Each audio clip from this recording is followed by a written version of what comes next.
Hello friends. Want to talk about a very important thing in postgraduate admission, and today we are looking at finding a supervisor for postgraduate admission. Finding a supervisor. In most universities across the world, finding a supervisor is a criteria put in their application website that you need to find a supervisor before you can submit your application. It's required. When it is required, you find out that most students tend to turn off from those universities, and some of them, when you write mails to those supervisors, potential supervisors, you will not get any response. They will not respond. And writing a cold mail is not easy. You have to develop a skill to do that. But today we are first of all going to deal with the fundamentals, the basics. What are the things you need to do before you initiate such an email, such a conversation? So those are the tips we are going to deal with in this video. It's a short tip, just 5 of them, basic. Number 1, your personal profile online. Who are you? Type yourself on the internet, check yourself out. On the first page of Google, what are the things that came out about you? Maybe you see yourself on Facebook, you see yourself on Instagram, you see yourself on Twitter, you see yourself on LinkedIn, possibly. But one of the most popular platforms academics across the world check up colleagues is on LinkedIn. So if you don't have a LinkedIn profile, create one. That's what I'm encouraging you to do. Create one LinkedIn profile where you are able to present who you are. That when I read about it, I will get a brief summary of who you are, what you do, what you have been doing, and some other things. Then if I check you up on those profiles you have, what are the things I'm going to see? Offensive pictures, offensive comments, or good ones? What are the things that activities that go on your profile? They matter a lot. Sometimes you send these cold mails, the potential supervisor will check you up online and see that, oh, this guy is responsible, you receive a response. Or if you say, oh, this profile is not what I want to supervise, it's not this person. It's not the person I want to supervise. He will just keep quiet. He will forget about your mail. You are one of the list of his or her problems. So you will complain, I sent several emails, I did not get a response. Go and modify your online profile. That's one of the things you need to do. Number 2, LinkedIn and social media networking. The person you are sending an email to, is there any connection before now? Is there anything that linked two of you together? Have you been able to maybe chat online? Have you talked before? Is there any communication before now? Now, on the social media, you have avenue to meet your potential supervisor. You looked at, you checked the person up on the university website, you saw the person, oh, you know, nice. You check the person on LinkedIn, you see the person, send an email, send a request. While you're sending a request, write a message. So, some of those will make the person to accept you, then you can start a conversation. In the process of conversation, your first request should not be, will you supervise me?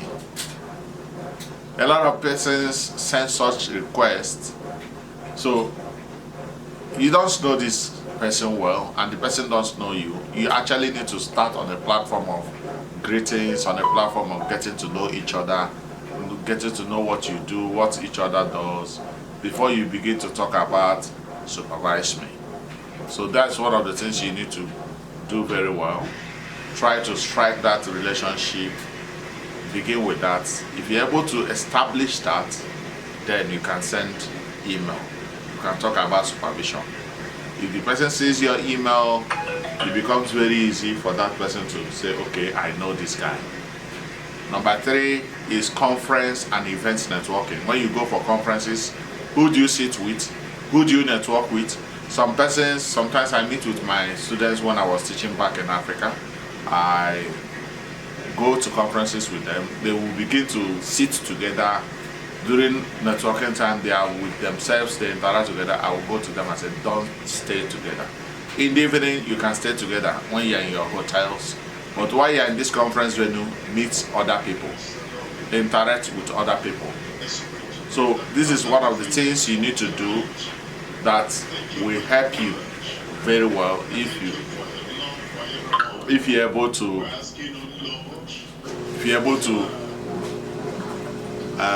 relate with your colleagues that have similar interests in other institutions.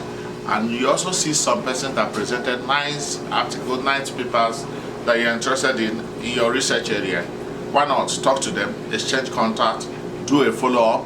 When after the conference, write emails, do a follow-up, start a conversation, do it from time to time to make sure you keep that contact and that conversation going on, discussing things that are coming up in your research interest area, discussing things that are coming up in your career.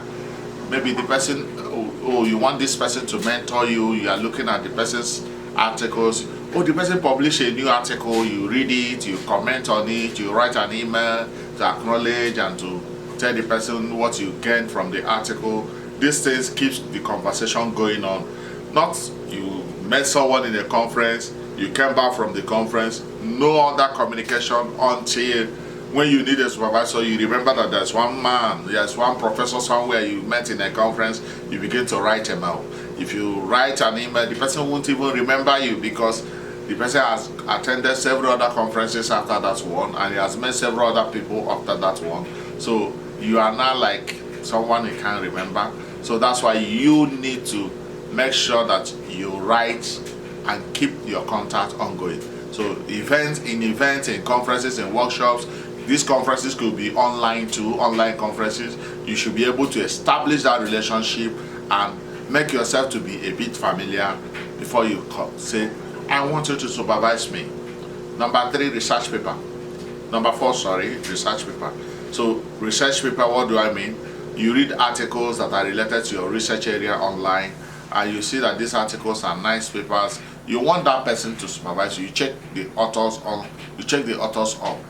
Sometimes, let me tell you, one of the things you find out about articles published from developed countries is that the supervisor of that research most times is at the last name in the article. So it's not always the case, but most times it is the last name. The first person most times is the student that conducted the research, except it's a research group that the supervisor is the PI, principal investigator, then it comes out as the first author. So you need to check up the authors and see where the institution they are coming from. Is it the type of institution you want to go to?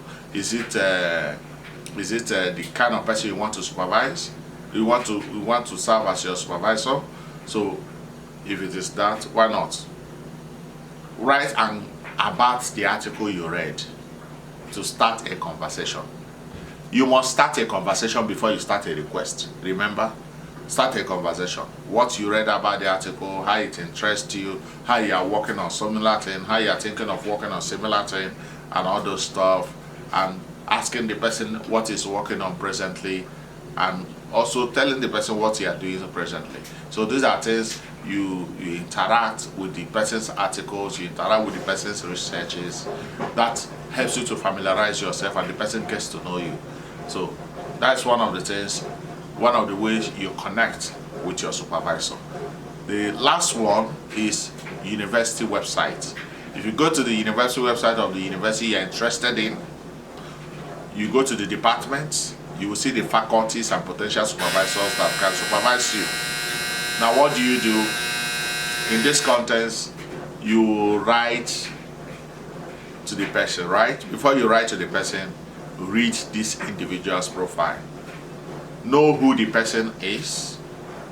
Go online, read the articles published by these professors that you are interested in.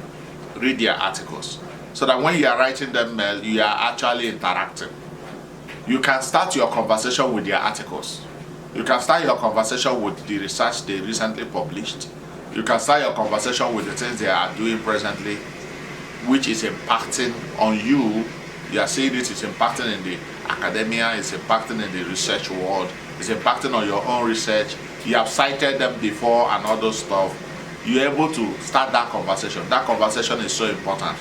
If you start with a conversation, then subsequently, each of these persons, no matter the avenue you met them, if you want to ask for a request for supervision, you can use the same email trail you used before when you started the conversation to follow up that email trail for you to request for a supervisor. That will help you so much. And the person will be thinking, who is this person? Have I met this person before? That's one thing. Two, your email will not be missing, will not go into a spam. Remember, if you are using a different email, please keep the email you are using. Use the email trail. That's what I'm advising you to do. It will help the person to recall who you are. It will make the person to be able to converse with you, to make the person to be honest with you, whether he needs a student or not, and you get a response. That's one of the things you need to do. So, what are the 5 points I highlighted? Number 1 is your personal profile online. Number 2 is social media networking like LinkedIn. Number 3 is conferences and events networking. Number 4 is research paper. And number 5 is university website. These are the avenues you can use to find who is going to supervise me. How do I start this conversation? How will I reach out to the person? In my next video, I'm going to be dealing with how do you write the letter? Please supervise me. How will you write it? What are the things you need to put in? How do you articulate?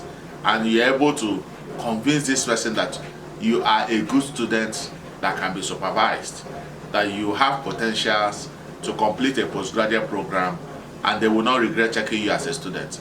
These are the things I'm going to be dealing in my next video. If you have not subscribed to this channel, click the subscribe button now. Subscribe. Click the notification button. The next video will be coming up within this week. You will get the next video on how to write the supervision letter. Very soon, admission processes will start in Northern American universities. For postgraduate programs, you need to start this conversation now. If you have not done anything on your social media profile, go and do something now. Don't procrastinate it, because it is good you build it over time. Not everything is done overnight. If you see mistakes later, you will not find out, because the mistakes already, people have read it. So try to look at it, try to do a proper review. So thank you. Click the notification button, click the subscribe button, comment. What are the things you want me to talk about? Write it in the comments, and I will see you in my next video. Thank you. Bye-bye.